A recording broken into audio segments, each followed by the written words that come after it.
Fala, nação tricolor, não tem ânimo nessa voz, tem revolta, tem surpresa, tem tudo, mas não tem ânimo. Primeiramente, o que está acontecendo com o São Paulo Futebol Clube? O que foi aquele clássico? Para quem acompanhou a transmissão, sabe que a revolta estava em minha pessoa. Chamei a Aguirre de covarde, falei que ele perdeu meu apoio e meu respeito. E no domingo à noite nos surpreendemos com a atitude da diretoria de Raí, que demitiu Diego Aguirre, não é mais técnico do São Paulo. Jardine está oficialmente garantido até o final deste ano. Além deste assunto, vou te contar também, Luan! Nessa reta final do Brasileiro, não poderemos contar com Luan e Carneiro. Gonzalo Carneiro, a bruxa da lesão, passou novamente no São Paulo. Além disso, eu vou te contar do Luiz Fabiano, que volta para o São Paulo para se recuperar. Do Pato, que respondeu à torcida sobre aquelas mensagens que eu contei no último vídeo. Quem quiser entender o contexto, volta no vídeo anterior.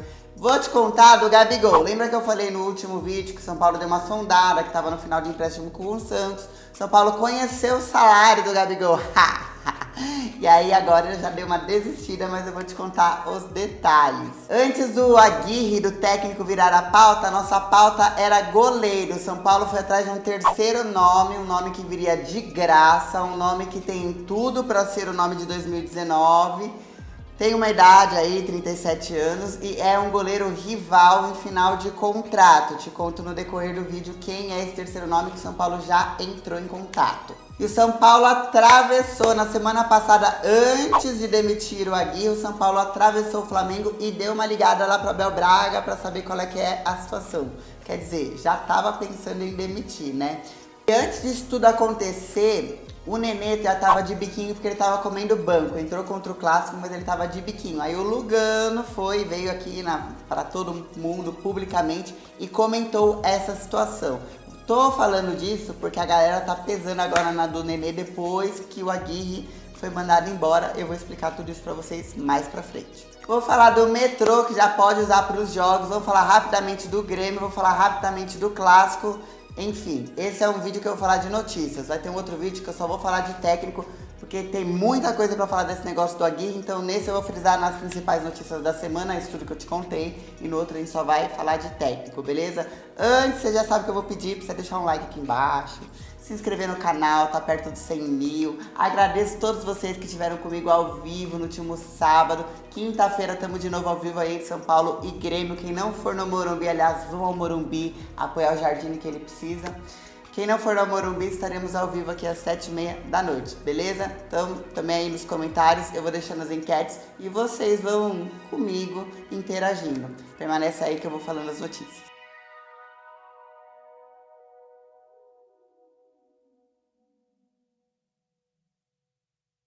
Galera, se o Carneiro tivesse continuado no Clássico, acho que era outro jogo, tínhamos mais possibilidade, porque ele é a única conexão, a única pessoa que entende o Diego Souza quando o Diego Souza está ali na criação do São Paulo. Depois que entrou o Brenner no lugar dele, já não teve essa conexão, não teve essa compreensão.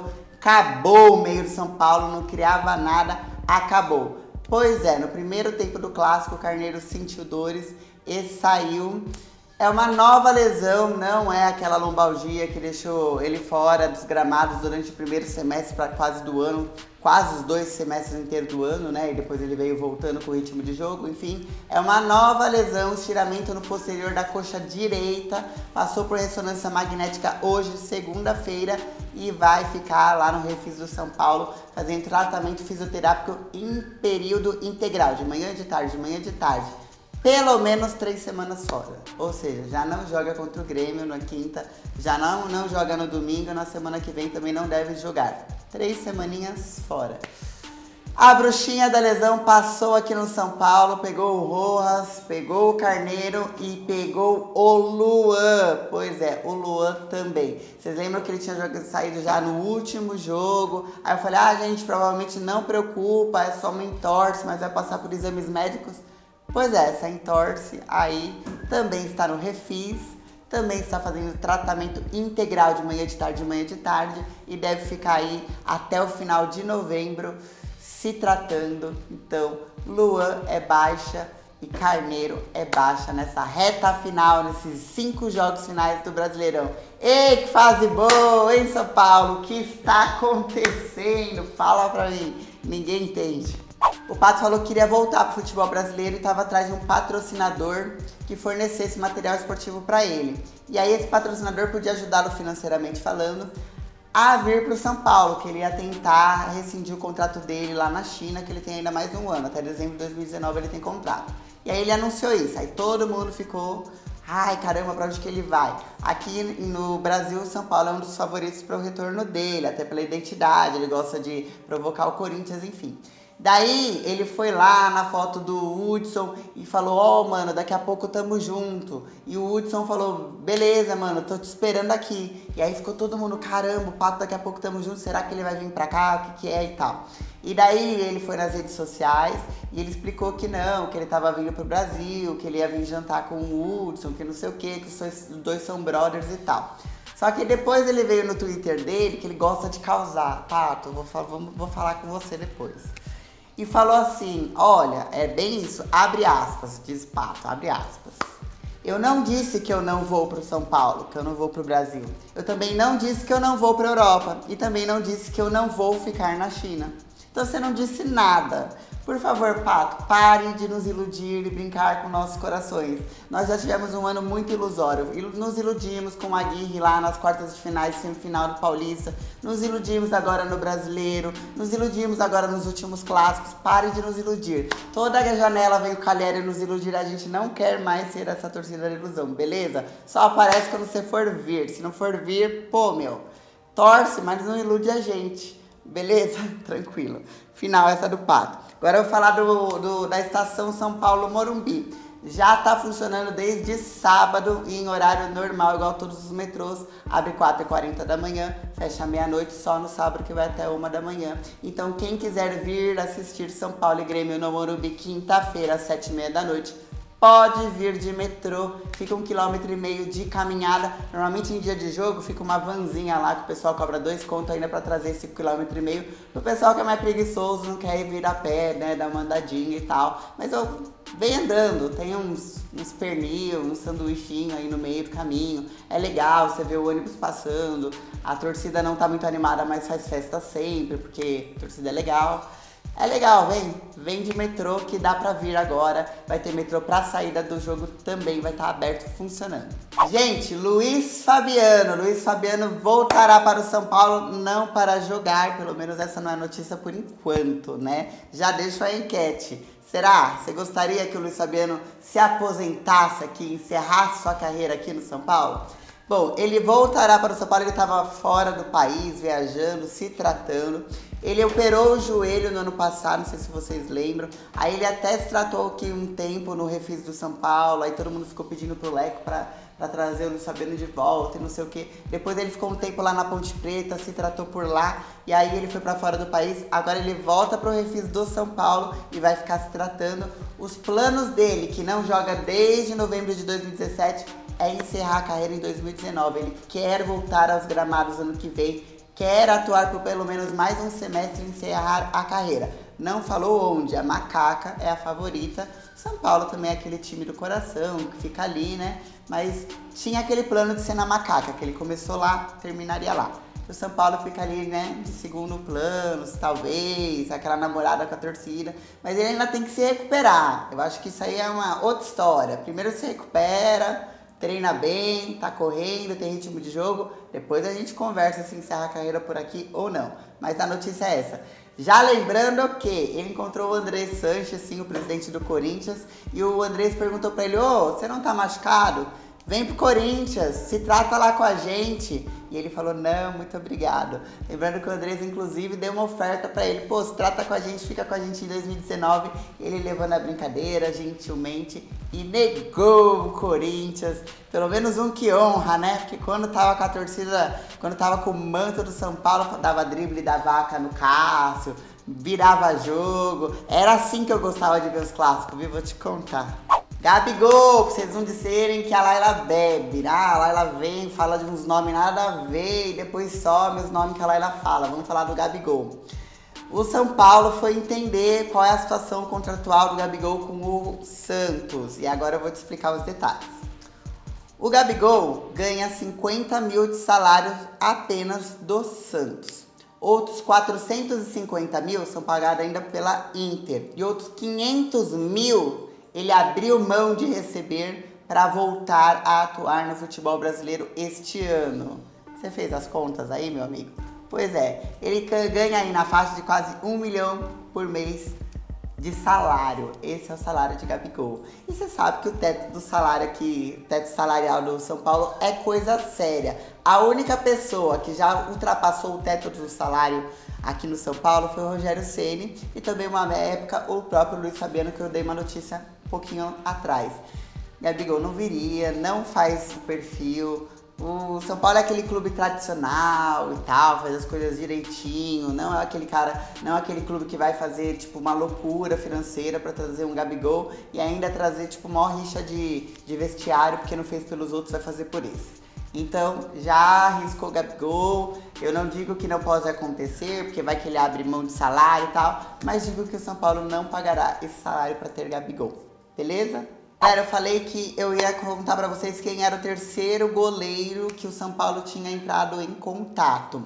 Jailson, de 37 anos, do Palmeiras, está em final de contrato a partir de dezembro, dia 31 de dezembro. Tchau, não tem mais contrato, tá livre. Vocês já conhecem como é que funciona, eu sempre explico que 6 meses antes já fica livre para assinar pré-contrato, não tem nada assinado.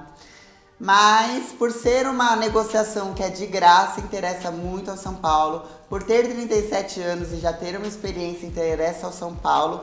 A resistência fica por conta deles ter essa identidade palmeirense, o coração palmeirense. Então existe uma resistência interna no São Paulo por causa disso. Mas é de graça, o salário viria abaixo, o cara tá meio bravo lá porque ninguém procurou, nem ele e nem o Praz, Fernando Praz também não foi procurado pela diretoria de futebol do Palmeiras para renovar. Estamos aí na metade de novembro, falta 1 mês e meio para ambos ficarem sem contratos e a diretoria do Palmeiras tá aqui, ó, fingindo que não tá nem vendo, não chamou nenhum dos dois. Então esse é um nome que recebeu uma ligação ali do São Paulo de: e aí, como é que estão as coisas? Qual seria o salário? Interessa? Mas nada avançado ainda. O planejamento está começando a acontecer. Até porque, meu amigo, mudamos de técnico. Não sabemos quem vai nos dirigir em 2019, mas isso fica para próximo, pro final do vídeo, daqui a pouco eu falo disso. Jailson é o terceiro nome. Lembrando que o primeiro nome que São Paulo entrou em contato foi o Diego Alves, só viria se rescindisse com o Flamengo. O segundo nome foi o Vanderlei do Santos. O Santos falou: ó, só troco ideia se depois que acabar o Campeonato Brasileiro, e aí vai ter que ter jogador na troca. São Paulo chegou a pensar no Marcelo Groi, mas o Grêmio tá todo bagunçado lá, e aí eles falaram: não, de boa, primeiro vocês se resolvem aí com o Renatão e depois a gente conversa sobre o Marcelo. Então o nome do Jailson é um dos nomes assim cotados e cogitados. Galera, agora que o Aguirre foi demitido a gente entende, mas até semana passada ficava: meu, será que tá rolando isso mesmo? E tava. O São Paulo ligou pro Abel Braga na semana passada e falou: e aí, Abelão, qual é que é? Qual seria o seu salário? Você tem interesse? O que você quer para sua vida? Deu aquela famosa sondada, aquela ligação. Não sei te dizer se foi o Raí que ligou, que todo mundo já falou aqui nesse vídeo que quando o Raí liga as coisas acontecem. Não sei te dizer quem ligou, mas o São Paulo entrou em contato com o Abel Braga na semana passada. Por que eu falei que atravessou o Flamengo? Porque o Flamengo, quando demitiu o Barbieri, entrou em contato com o Abel e falou: ó, a gente quer você. E o Abel falou: não.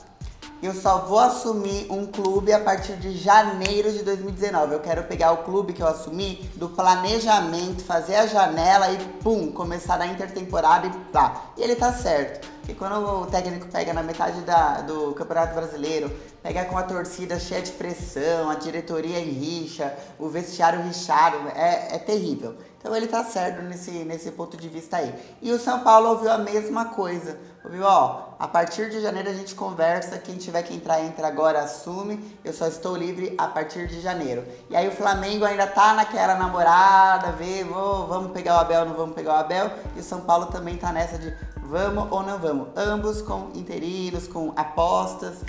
E o Abel tá lá vendo o que vai acontecer. Só vamos saber se ele vem ou não em janeiro.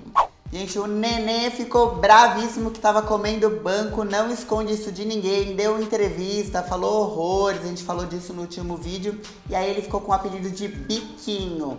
Quem falou sobre isso da diretoria de futebol foi o Lugano. O Lugano falou bem, o Lugano, ele sabe dar ele tem um jogo de cintura para lidar com a situação, né? Falou, olha, eu já joguei com o Nenê lá no Paris Saint-Germain, e no Paris Saint-Germain ele fazia o mesmo biquinho, ele fez o mesmo biquinho no Qatar, ele fez o mesmo biquinho em todos os times que ele passou, então no pacote Nenê já vem incluso o biquinho de quando ele não joga, de quando ele come banco, a gente já conhece e sabe disso. O Lugano ainda falou que se ele ainda jogasse pelo São Paulo, se ele ainda fosse jogador, não ia ter biquinho, porque ele como líder de vestiário já ia antever a situação e trocar uma ideia com o Nenê. Como diretor, ele já avisa o Raí e o Ricardo Rocha, tipo, ó, relaxa que o cara é assim, depois ele supera, é o perfil do jogador, a gente tem que entender e saber superar também as crises. Jogou no clássico, não foi aquela bela daquela atuação, enfim, e a torcida tá pegando no pé dele depois da demissão do Aguirre. Já deixo aí pra você a enquete. Você acha que a demissão do Aguirre pode ter a ver com o biquinho de Nenê, igual todo mundo fala? Finalizo com a sketch, já fico pra você aqui que no próximo vídeo eu vou falar tudo sobre técnico, desde a demissão do Aguirre, os motivos da demissão do Aguirre, a multa rescisória, Jardine fica por quanto tempo, quais são os técnicos disponíveis no mercado, Rogério Ceni tem chance de vir, enfim, vou falar tudo, fica ligado aí, beleza? E enfim, que terrível final de semana, o que a gente pode fazer agora é visar o jogo contra o Grêmio. Que clássico de merda, só falando assim pra vocês entenderem o que está acontecendo com o São Paulo. Beijo.